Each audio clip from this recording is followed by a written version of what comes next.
अस्सलाम वालेकुम, मैं हूँ शाहजेब खानजादा। पहले हुकूमत ने कहा कि 262 पायलट्स के लाइसेंसेस जाली हैं और जिम्मेदारी डाल दी गुज़िश्ता हुकूमत पर। फिर वुज़रा ने पायलट्स को माफिया करार देना शुरू कर दिया।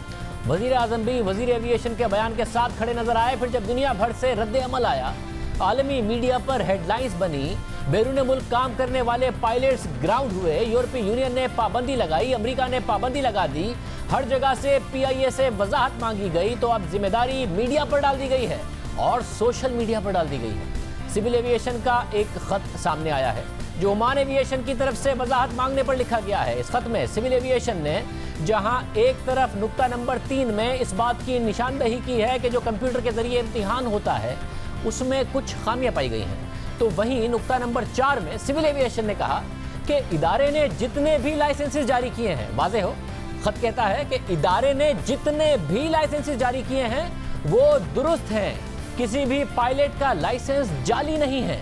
मीडिया और सोशल मीडिया पर इस मामले को गलत तरीके से पेश किया गया। सिविल एविएशन अथॉरिटी के अपने खत के मुताबिक जब कुछ पायलट्स के लाइसेंसेस पर तहफ़्फ़ुज़ात का इजहार किया गया तो हुकूमत ने नोटिस लिया। फॉरेंसिक स्क्रूटनी के जरिए तमाम पायलट्स के लाइसेंस की तस्दीक का अमल शुरू किया गया। इस अमल के दौरान कंप्यूटर के जरिए लिए गए इम्तिहान में कुछ खामियों की निशानदही हुई जो लाइसेंसिंग के अमल का एक हिस्सा है। इस अमल के मुकम्मल होने के बाद इन पायलट्स को मुश्तबा की फहरिस्त में डाल दिया गया।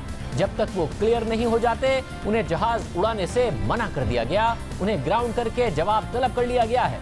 इसके बाद सिविल एविएशन ने मजीद लिखा कि ये वाज़ेह करना ज़रूरी है कि तमाम CPL और ATPL पायलट्स के जो licence Pakistan civil aviation authority ने जारी किए हैं वो असल और दुरुस्त तरीके से जारी किए गए। किसी भी पायलट का लाइसेंस जाली नहीं। लाइसेंस से मुताल्लिक खबरें मीडिया और सोशल मीडिया में गलत अंदाज से पेश की गई हैं। इसके बाद सिविल एविएशन ने मजीद लिखा कि मुख्तलिफ गैर मुल्की एयरलाइंस और सिविल एविएशन अथॉरिटीज़ की तरफ से 104 नाम मौसूल हुए। उनमें से 96 पायलट्स के लाइसेंसेस क्लियर हो चुके हैं, बाकी 8 पर काम जारी है, यानी इम्तिहान में बेज़ाब्तगी की निशानदही हुई है। ये बात सुप्रीम कोर्ट में जमा कराए गए सिविल एविएशन के जवाब में भी कही गई है। मगर अब सवाल ये उठ रहा है कि जो PIA, एयर ब्लू और दीगर एयरलाइंस हैं उनके पायलट्स के बारे में भी ये खत लागू आता है या सिर्फ बैरून मुल्क एयरलाइंस जो ऑपरेट कर रही हैं पाकिस्तान की उनके बारे में ये खत लिखा गया है कि वो सारे के सारे लाइसेंस दुरुस्त हैं, क्योंकि इस खत में तो वाज़ेह तौर पर लिखा गया है कि जो भी लाइसेंस सिविल एविएशन ने जारी किए वो दुरुस्त है। BBC उर्दू के मुताबिक सिविल एविएशन ने 10 जुलाई को सुप्रीम कोर्ट में जो जवाब जमा कराया उसमें भी इम्तिहानात में खामियों से मुताल्लिक सवालात मौजूद थे, यानी अब तक जो चीज़ें सामने आई हैं वो इम्तिहानात में खामियों से मुताल्लिक हैं। अब जबकि सिविल एविएशन खुद अपनी तरफ से जारी करदा तमाम पायलट्स के लाइसेंसेस को मुसद्दिका करार दे रही है, तो सिविल एविएशन के वजीर गुलाम सरवर खान ने उन्हें जाली क्यों करार दिया था? अगर एक पायलट जो कई 100 इंसानी जानों को लेके हवा में उड़ता है वो क्वालिफाइड नहीं है, उसे भी सियासी बुनियादों पर भर्ती करवाया जाता है। पाकिस्तान में टोटल 860 एक्टिव पायलट्स, उनमें से 262 ऐसे पाए गए कि उन्होंने खुद एग्जाम नहीं दिया, उनकी जगह किसी ने एग्जाम दिया। सियासी बुनियादों पे लोगों को भर्ती तो किया गया, लेकिन आंखें बंद करके डिग्रियां भी जेली बनवा के दी गई, जेली लाइसेंस भी बनवा के दिए गए। सबसे बढ़ के शर्म की बात कि हम दुनिया को मुंह दिखाने के काबिल नहीं है कि हमारे पायलट्स जिसमें से 262 आउट ऑफ 860 30% ऑलमोस्ट उनके लाइसेंसेस फेक हैं, लाइसेंसेस ठीक नहीं है, उन्होंने एग्जाम्स प्रॉपर नहीं दिए, खुद नहीं दिए, उनका वो फ्लाइंग एक्सपीरियंस नहीं है। इस आखिरी बात ने दुनिया भर में एक खबरें बना दी थी कि फ्लाइंग एक्सपीरियंस नहीं है, उसके बगैर सिविल एविएशन अथॉरिटी ने कैसे लाइसेंस दे दिए। मगर अब सिविल एविएशन कह रही है कि कुछ खामियां कंप्यूटर के इम्तिहान में, कंप्यूटर के जरिए इम्तिहान में पाई गई थी।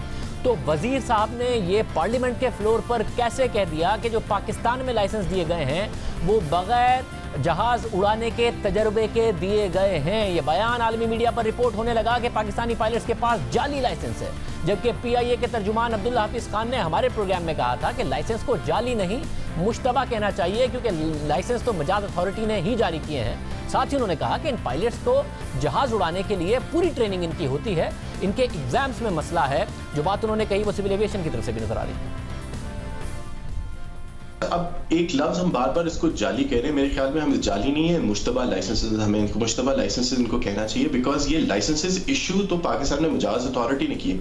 जाली तो ये होता है कि वो खुद से बना के ले आते हैं। ये लाइसेंस अगर आप रेगुलेटर से चेक करेंगे तो उनके रिकॉर्ड में लाइसेंसेस शामिल हैं।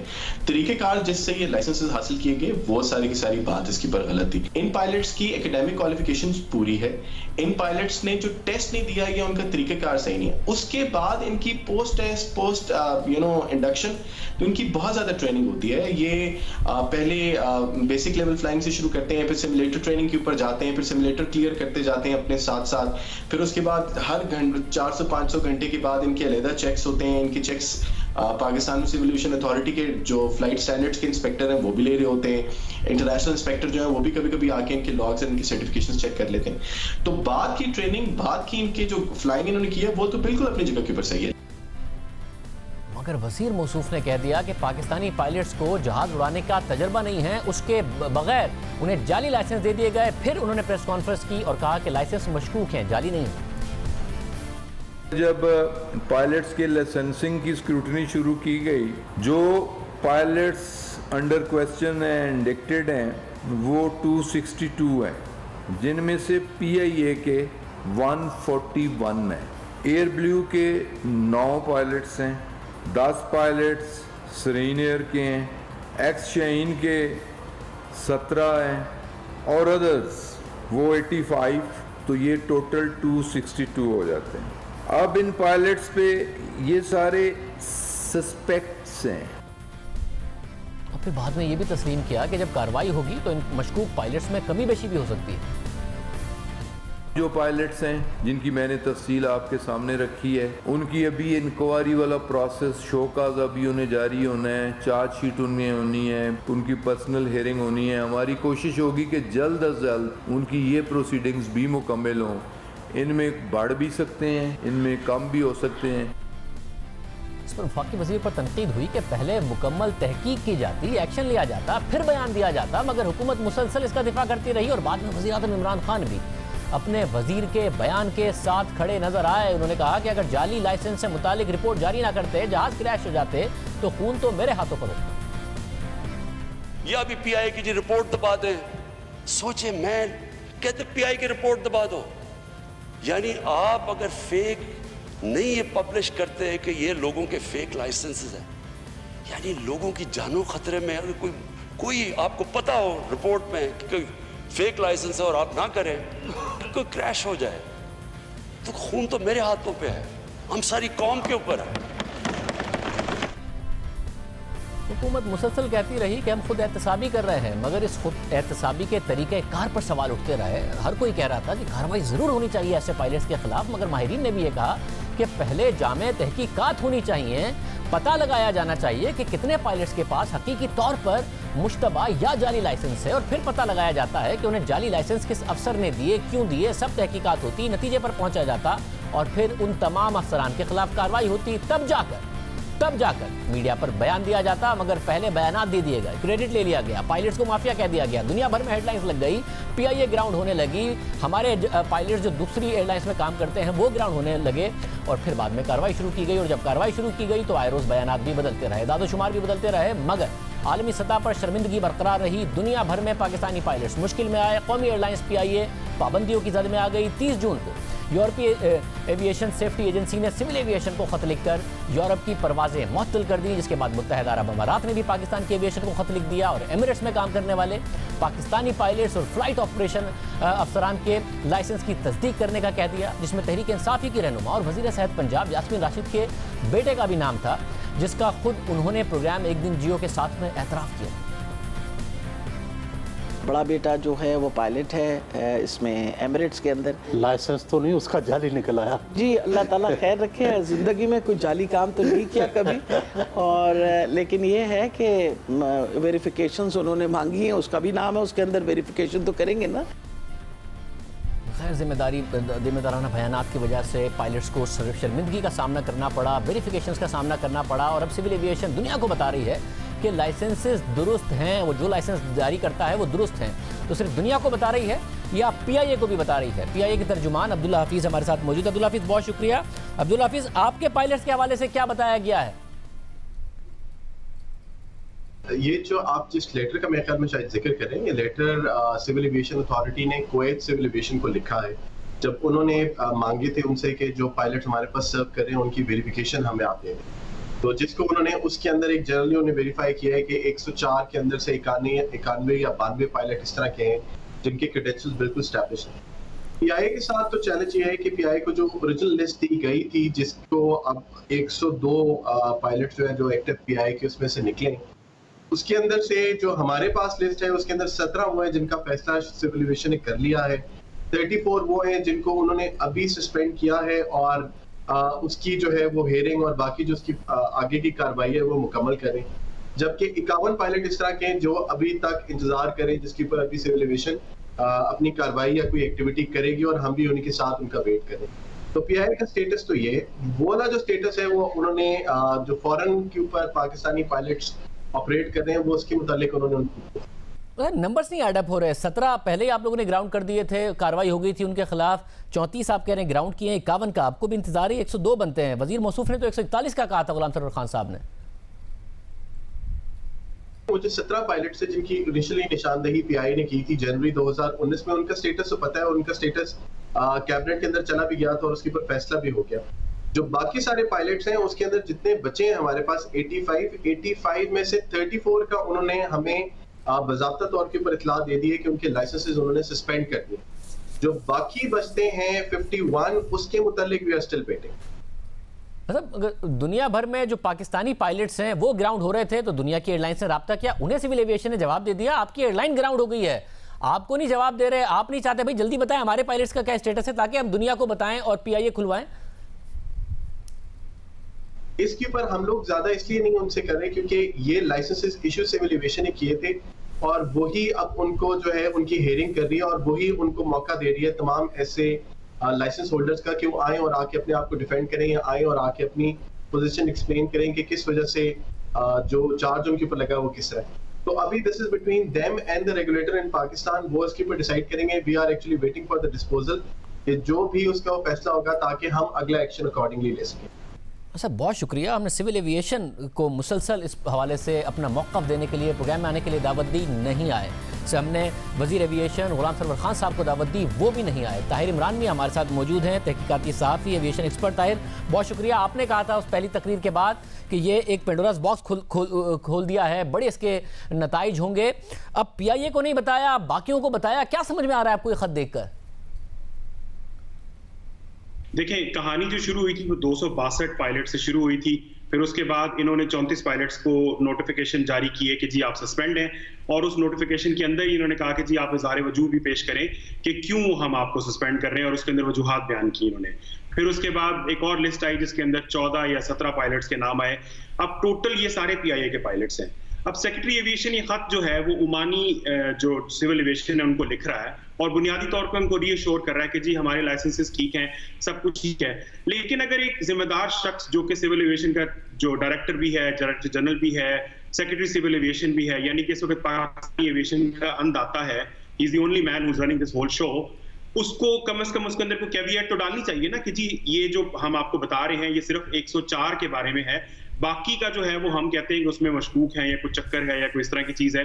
तो अब वो लेटर जो ओमानी लेटर है वो क्लियरली कह रहा है कि तमाम पायलट्स के लाइसेंसेस जेन्युइन है और उनकी वैलिडिटी जो है वो ऑथेंटिक है, जो कि हम भी पहले दिन से कह रहे हैं कि पायलट्स के लाइसेंसेस जाली नहीं है, उनके अंदर डिस्क्रिपेंसी है जिनके ऊपर बात होती रही है। मगर अहम यह है कि अब मामला सुलझे, तो ये मामला सुलझ रहा है या उलझ रहा है? पीआईए भी उड़े, दूसरे मुमालिक में भी जाए, पाकिस्तान के पायलट जो दूसरे मुमालिक में हैं उनके लिए भी मुश्किलात खत्म हो, ये उलझ रहा है या सुलझ रहा है? अभी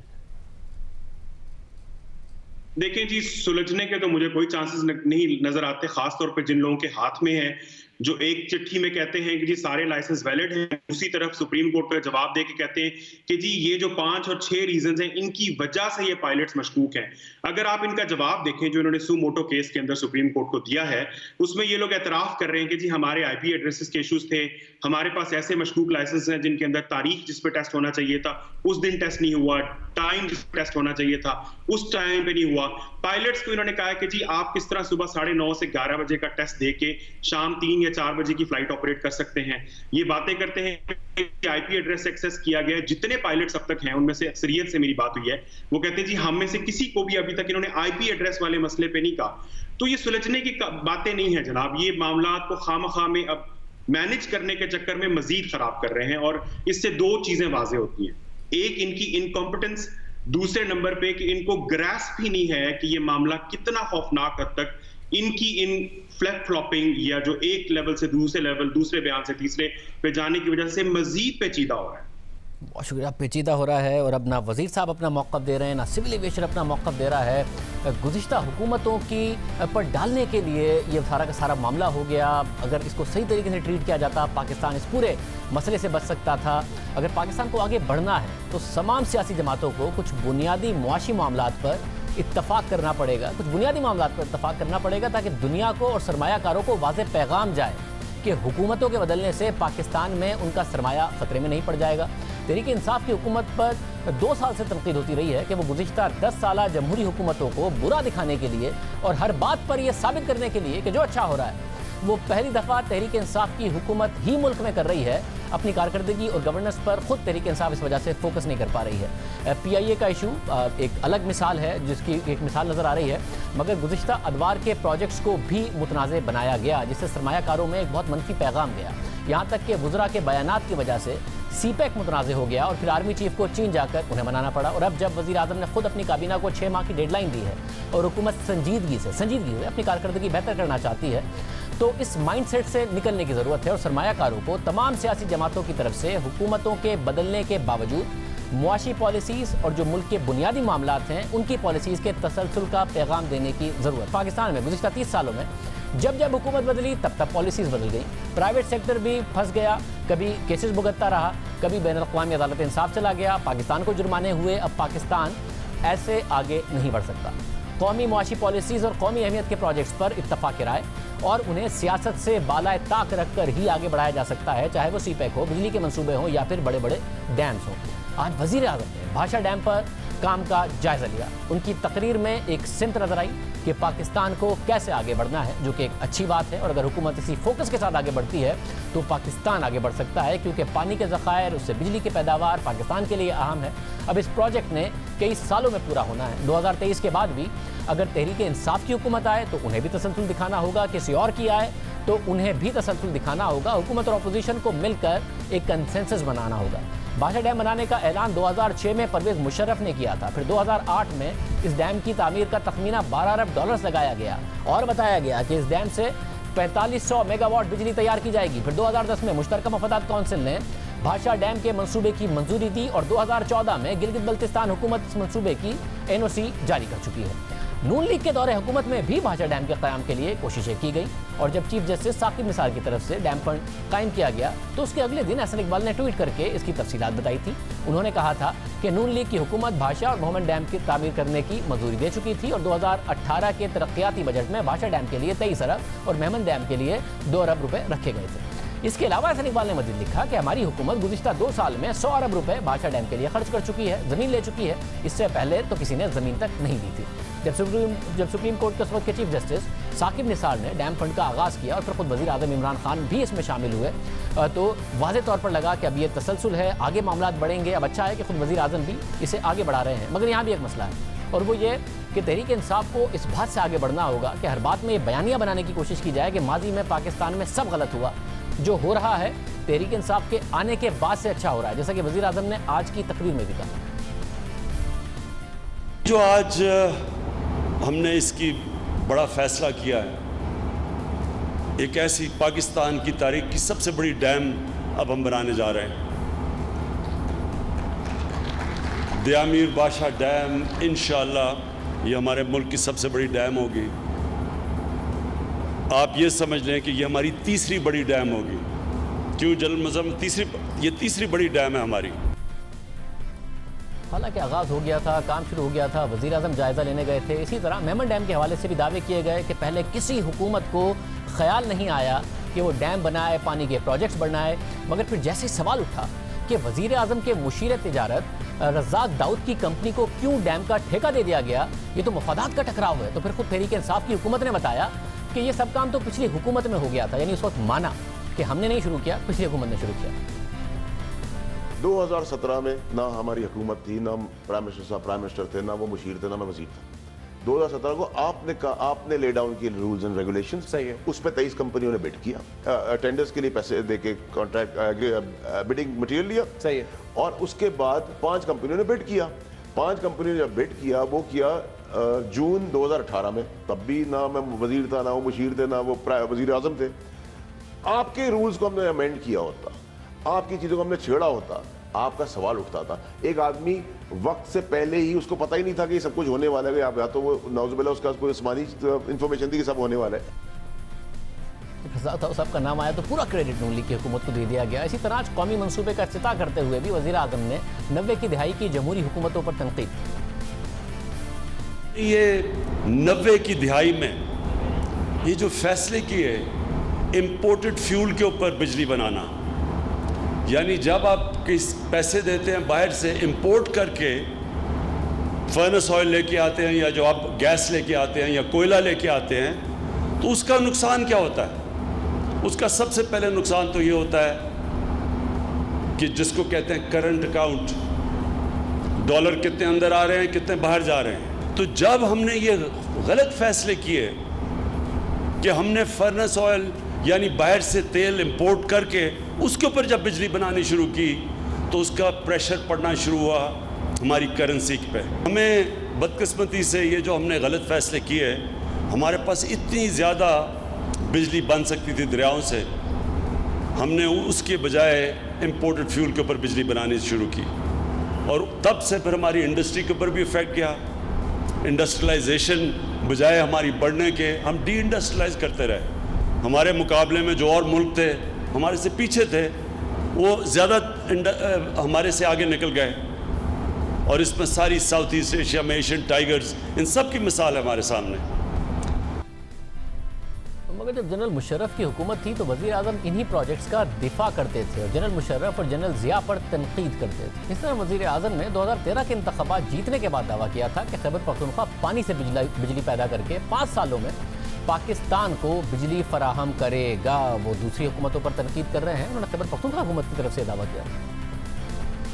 सबसे बड़ा मसला जो है वो लोड शेडिंग है, और अब सूबे भी बिजली बना सकते हैं, तो खैबर पख्तूनख्वा हुकूमत जो है कम से कम अपने सूबे के लोगों को बिजली के बहरान से निजात दिलाने के लिए क्या कर रही है? कोई मनसूबा है या नहीं है जिसको बाकी सूबे फॉलो करें?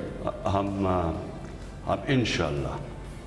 इंशाल्लाह 5 सालों में पाकिस्तान को बिजली प्रोवाइड करेंगे, बेचेंगे पूरे पाकिस्तान को, पूरे, यानी सूबे के तो पूरा करके। सूबा तो पहले तो आपको पता है कि हमें अभी आके पता चला है कि खैबर पख्तूनख्वा को 350 मेगावाट जो उनको जायज़ बिजली मिलनी चाहिए वही नहीं मिल रही। लेकिन जो हम प्रोजेक्ट्स लेके आ रहे हैं इंशाल्लाह, कई थोड़ा देर लगेगी, कई जल्दी आएंगे। मैं आपको ये बता दूं कि 5 सालों में खैबर पख्तूनख्वा बिजली बाकी पाकिस्तान को देगा।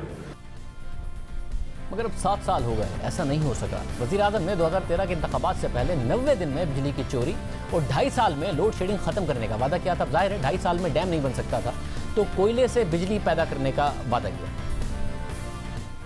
पहले 3 महीने में कम होगी, और इंशाल्लाह 2.5 सालों में हम आपको लोड शेडिंग खत्म करके दिखाएंगे पाकिस्तान में। जिस दिन तहरीक इंसाफ आएगी 90 दिन में मैनेजमेंट ठीक करके और बिजली की चोरी खत्म करके लोड शेडिंग कम कर देंगे। 2.5 साल में सिर्फ बदल के हम बिजली की कीमतें नीचे ले आएंगे, क्योंकि कोयले के ऊपर हम चलाएंगे अपने पावर प्लांट्स। और 5 साल में हमने ये एक बिजली घर को स्टडी किया। 5 साल में इंशाल्लाह कोई ऐसा घर नहीं होगा, कोई फैक्ट्री नहीं होगी जिसमें बिजली नहीं होगी। मगर 2013 में हुकूमत नून लीग की आ गई और उन्होंने कोयले से भी बिजली की पैदावार की, तो वजीर आजम ने उन पर तनकीद। सारी दुनिया के अंदर कोयले के प्लांट बंद हो रहे हैं, आलूदगी फैलाते हैं।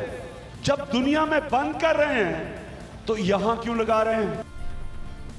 मगर फिर खुद तहरीक इंसाफ ने अपने 2018 के इंतखाबी मंशूर में कहा कि तवानाई के चैलेंजेस का मुकाबला करने के लिए कोयले के इस्तेमाल, खासतौर पर थर के कोयले के इस्तेमाल की हिमायत की जाएगी। अब दिलचस्प बात यह है कि तहरीक इंसाफ ने आते ही करंट अकाउंट खसारा कम करने का दावा किया और स्टेट बैंक की पहली सहमाई रिपोर्ट के मुताबिक दरामदाद में 22.7% की कमी में पेट्रोलियम मसनूआत ने 1/3 किरदार अदा किया है। फर्नेस ऑयल की दरामदाद का कम होना, बिजली बनाने के लिए दरामदी कोयले के बजाय अपने कोयले के इस्तेमाल से दरामदाद में कमी हुई है। मगर कोयले की दरामदाद में कमी किस वजह से आई, ये भी स्टेट बैंक ने अपनी रिपोर्ट में बता दिया। कोयले की दरामदाद में 41.4% की कमी आई और रवा साल के महज पहले 3 माह में $272 मिलियन तक आ गई, क्योंकि सीमेंट और पावर सेक्टर दोनों ने कम कोयला दरामद किया। जहां तक पावर सेक्टर यानी बिजली बनाने वाले सेक्टर का ताल्लुक है, तो स्टेट बैंक की रिपोर्ट के मुताबिक इसकी वजह 2019 में थर में लोकल कोयले से 660 मेगावाट के पावर प्रोजेक्ट का फाल होना है। उसकी वजह से कोयले से बिजली की पैदावार में 45% का इजाफा हुआ। इसके साथ LNG से बिजली की पैदावार ने फर्नेस ऑयल से बिजली की पैदावार में कमी की जगह ले ली, यानी वो प्लांट्स जो गुज़िश्ता दौरे हुकूमत में लगाए गए उनसे करंट अकाउंट खसारा कम करने में मदद मिली। जब तहरीक इंसाफ हुकूमत में आई तो LNG प्लांट्स पर करप्शन का इल्जाम लगा दिया गया। हुकूमत ने यह फैसला किया है इन तमाम प्लांट्स के ऊपर ऑडिट का हुक्म दिया गया है। 2 का जो ऑडिट है वो शुरू हो गया है और LNG के जो प्लांट्स हैं पंजाब में, ये जो प्लांट्स लगाए गए हैं इनमें NAB इसकी तहकीकात का आगाज कर चुकी है। सीपेक के तहत LNG के प्लांट्स लगाए गए, फिर यही एतराज़ अमेरिका ने उठा दिया और सीपेक के खिलाफ आवाज उठा दी। According to Pakistani government statistics, Pakistani हुकूमत के अपने आदादो शुमार के मुताबिक नॉन सीपैक प्रोजेक्ट के तहत पैदा होने वाली बिजली की लागत सीपैक प्रोजेक्ट से पैदा की जाने वाली बिजली से आधी है। the cost per megawatt. फिर असद उमर ने नून लीग के दौर में लगे इन प्रोजेक्ट्स के बारे में बताया कि पाकिस्तान की आगे तरक्की के लिए कितने ज़रूरी हैं और पाकिस्तान में आगे तरक्की की बुनियाद रख दी गई है। अब सनतें लगेंगी और नौकरियां मिलेंगी और खुद कहा कि सीपैक के खिलाफ बाकायदा कैंपेन चलेगी। उन्होंने जो बात की कि पाकिस्तान का डेवलपमेंट, आगे जो तरक्की पाकिस्तान की होनी है उसकी तरक्की जो है वो महदूद हो जाएगी इससे, ये बिल्कुल न सिर्फ दुरुस्त नहीं है बल्कि उनका तज्जिया जो है वो हकीकत से मुकम्मल तौर पे मुतरादिफ है।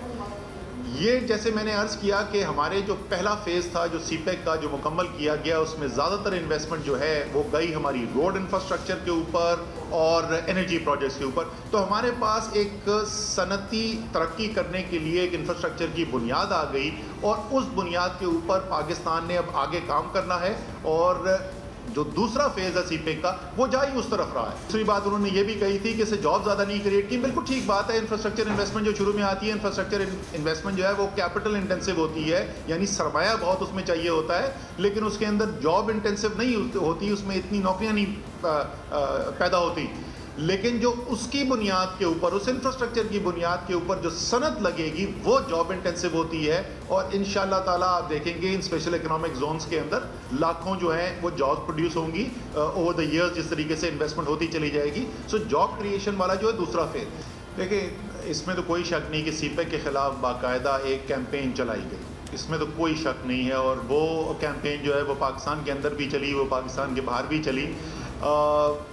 ये अमेरिका की हुकूमत उसके अंदर शामिल थी या नहीं थी ये तो मैं नहीं कह सकता, लेकिन ये जो आपको नज़र आ रहा है इस वक्त चाइना और अमेरिका के जो आपस में ताल्लुकात, जो तनाव ज़रा बढ़ रहा है, कशीदगी बढ़ रही है, तो उसका आप समझ लें कि ये कोलैटरल डैमेज हमें नज़र आता है, उसी से जुड़ा हुआ नज़र आता है।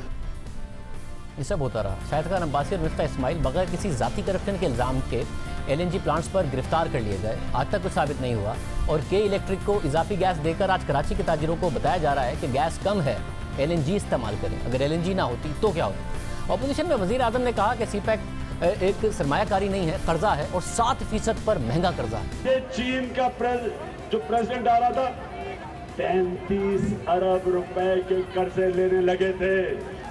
ये किधर 35 अरब डॉलर, ये किधर जाना था? ये इनके इसमें से ज्यादातर पैसा इनके बैंक अकाउंट्स में जाना था।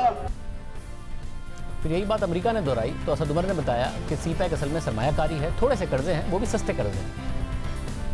इसमें ग्रांट का एक एलिमेंट है जो एक छोटा एलिमेंट है, लेकिन बुनियादी तौर पर ये एक इन्वेस्टमेंट है और ये एड की सूरत में नहीं है। और हमेशा से पाकिस्तान ने कहा भी ऐसा ही है, ये कभी कहा भी नहीं गया था कि ये एड आ रही है। और ख़ास तौर पे इस हुकूमत का मौक़िफ़ तो इस पर बिल्कुल वाज़ेह है कि हम ये एड के दारोमदार से हम आगे निकलना चाहते हैं। जो सरकार ने पाकिस्तान के लिए जो पब्लिक डेट हमने लिया है चाइना से, और दूसरा उन्होंने ये कहा कि वो ज़्यादा तवील मुद्दत भी नहीं है, ये ठीक उन्होंने बात नहीं की।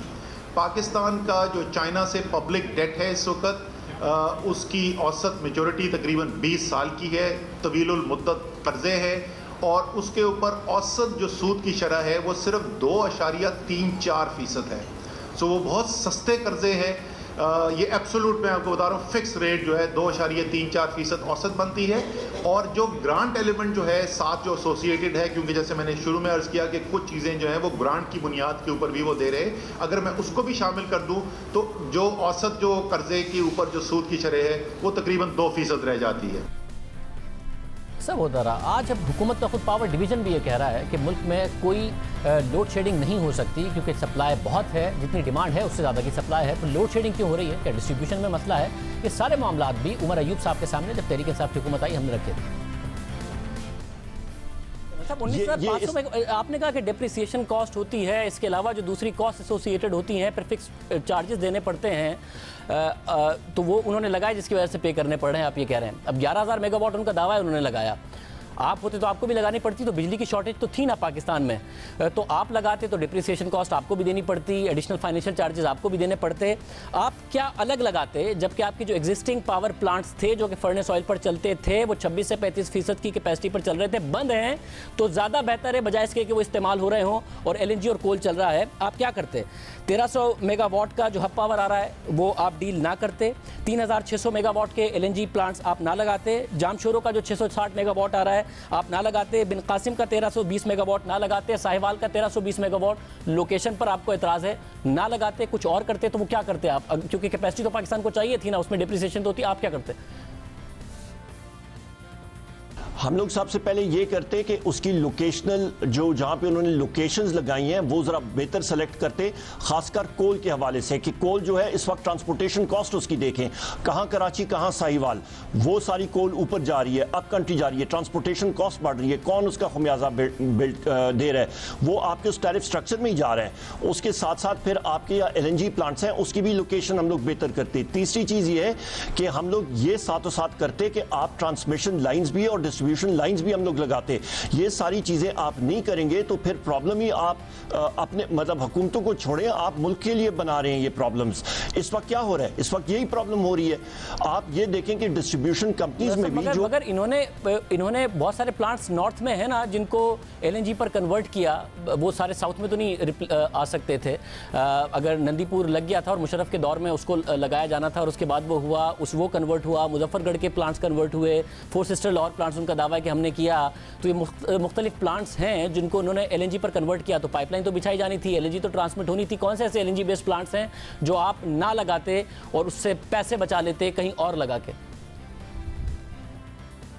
आप मुख्तलिफ प्लांट्स देख लें। हम लोग मतलब हम लोग या पाइपलाइंस हम लोग ऊपर लेके जा रहे हैं, हम लोग कम से कम नीचे की तरफ साउथ ऑफ द कंट्री की तरफ लोकेशनल देखते, बेहतर ट्रांसमिशन लाइंस के साथ उसको करते। कई जगह जो है वहाँ पे ट्रांसमिशन लाइंस दूर हैं प्लांट से, ये इशू आता है। और ये